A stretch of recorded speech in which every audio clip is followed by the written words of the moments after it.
First of all, we are thankful that two of our officers who were wounded in the line of duty, from early indications, there will be a full recovery. And we thank God for their safety, and most importantly, we thank God for their service. I'm so proud of Chief Ramos and the men and women in uniform here in DeKalb County who do an exceptional job every day protecting nearly 800,000 residents. We're going to continue to pray for them, their families, and for our brothers and sisters in uniform. And the commitment is to continue to support them as they put their lives on the line to keep us safe. So right now I want to introduce Chief Mirtha Ramos that will provide you details about the two officers as well as whatever information that we can share at this time about the incident that led up to their shooting. So without further ado, Chief Ramos.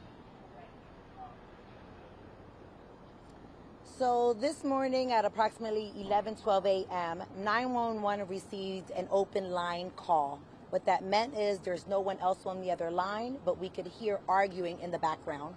Two officers were dispatched to the residence where they encountered the suspect's mother, who advised that her 20-year-old son was behaving aggressively in the home and causing a dispute with her and someone else in the apartment.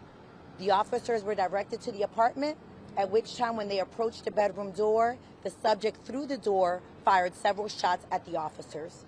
Both officers were struck in the lower proximities of their body. Both are stable. They're currently being treated in the hospital behind us, and we are hoping that they're going to be okay. At this moment, they're conscious and they're alert. And one thing I would like to point out is that after one of the officers was shot, he still pursued the subject. He took him into custody with the help of the other officers that were coming on scene, which just demonstrates the bravery that our officers need to display every day. So the fact that he was able to continue going while he was still shot in the leg was very impressive, and we're very proud of all of our officers here today.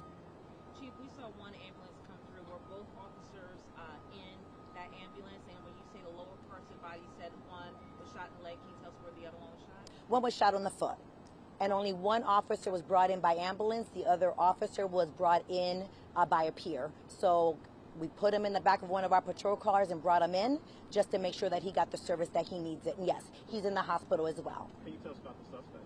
The suspect is a 20-year-old male. He is currently in custody, and we're interviewing him as we speak. Have you had any dealings with him before? It sounds like this was a domestic, right? Yes. We don't know. At this time, we're still investigating. We're still even waiting on the search warrant so that we can search the home, find the weapons, and get additional information at this time. We just wanted to provide an update on the status of the officers. Anyone else indicate whether or not that suspect had any mental health problems? Did she say why he was being arrested? No, she did not, and we're still investigating that. This investigation is still very fluid.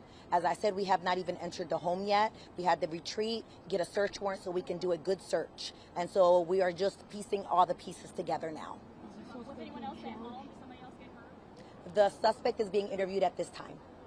Was anyone else in the home? Did anyone else get hurt? No one else was injured. Only our officers were injured, and I say only because even though we understand that's part of our job, we're not really expecting to come into work and not make it home in one piece. So Thanksgiving, it's a time to be grateful and blessed, and we are grateful and blessed today that our officers will be able to spend Thanksgiving with their families. Can you talk a little bit about the officers? Can you tell us about how long they've been with the force and things like that about the officers? We'll provide that information in an email, but I will tell you that it's one supervisor.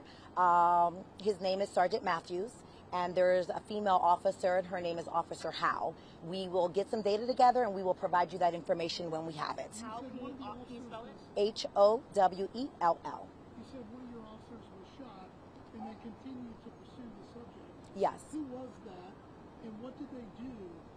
Were they able to just go up and bring the subject down to the ground, or tell me a little bit about what effort they made to bring this subject into, police custody? I don't have all of the details. I know that he was able to pursue him, and as the officers were coming in, he was able to take him into custody. What that entails, I don't know the specifics. But I do know that he could have just stood there and waited, but he did not. He went in pursuit of the subject and was able to get him into custody.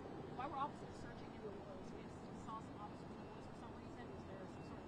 They were looking to see if we could find the firearm, which we have yet to locate, but we are still trying to. For all we know, it's in the home. As I said, we haven't even made it into the home to do a thorough search. We're doing everything by the letter, so we'll be waiting for the search warrant before we go in and investigate any further. So at this time, I don't really have anything additional. Just wanted to make sure that we shared with you the status of the officers. The investigation is ongoing, and we will provide more updates as we receive them. Chief, about the officer, do you expect them to be discharged today? They will be staying in the hospital for observation. Chief, can you talk a little bit about how dangerous these kind of phone calls, these kind of 911 calls are, like domestic calls, or even you said it was an open line call, but just how dangerous these kind of phone calls are when police officers have to go and respond? A domestic call is one of our most dangerous phone calls, but realistically, the moment you put this uniform on, it is dangerous. We don't know what the day is going to entail. You could be having lunch and be confronted by a subject. So every day is unpredictable for us. So we consider every day a dangerous day for law enforcement. And we're just glad that law enforcement were the winners today. Chief, one question about the pursuit. When you said the officer pursued the suspect, where did that pursuit take place and where did they go? So all of that is still under investigation, but as I said, he jumped out of the back window, and so he gave pursuit, and because of that, we were able to locate him and take him into custody. The details of that are still under investigation. Are you releasing how many shots were fired? When you say shot through the door, one officer shot in the foot, the other in We will release that information once we get in, do the search warrant, do a good and detailed investigation. We will provide that information, ma'am. Can you be specific now and tell us which officer was shot in the foot and which one was shot in the leg? Officer Howell was shot in the foot, and Sergeant Matthews, I believe, was shot in the leg, maybe upper hip area. So as you're saying, we're waiting for them to get treated. We don't know all the specifics. This happened, about 2 hours ago, so it's still unfolding. I think the thing we want to focus on today is that the bad guy is in jail, will be in jail, and that our two officers are stable, and we're ecstatic that they're going to be able to hopefully go home tomorrow and be with their families for Thanksgiving like the rest of us. Do you have Thank you. names, the officers' agents? I will provide all of that information as we get it. We will provide a detailed email forthcoming. Chief, you talked about how grateful you are that the officers are alive. Can you give us some little insight into how you felt when you learned your officers were going to be okay?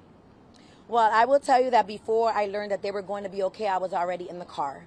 The moment that you hear an officer has been injured in any capacity, our hearts drop and we get in the car and we just go. We don't need to know the details. Right now, we had a whole bunch of officers in there, so we had to work at getting them out because we don't want to interfere with the process of the hospital, but we want to make sure that we're there because our officers, first and foremost, need to know that they are never alone.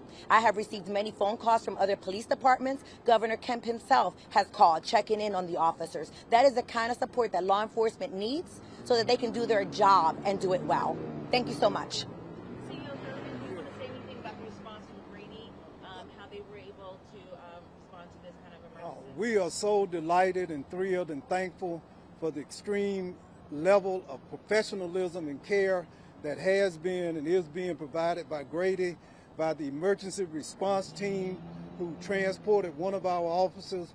I can't say enough about the DeKalb County men and women in uniform, but I ask you all and everyone who might hear about this story tomorrow at Thanksgiving, out of all the things we can be thankful for, let's be thankful for the men and women in uniform all across this county, all across this state, all across this nation who keep us safe. They are literally putting their lives on the line for us. So let us be thankful for all the bounty that we have. And one of those are these brave men and women in uniform who are standing behind me today. Thank y'all so much. Thank you. Thank you.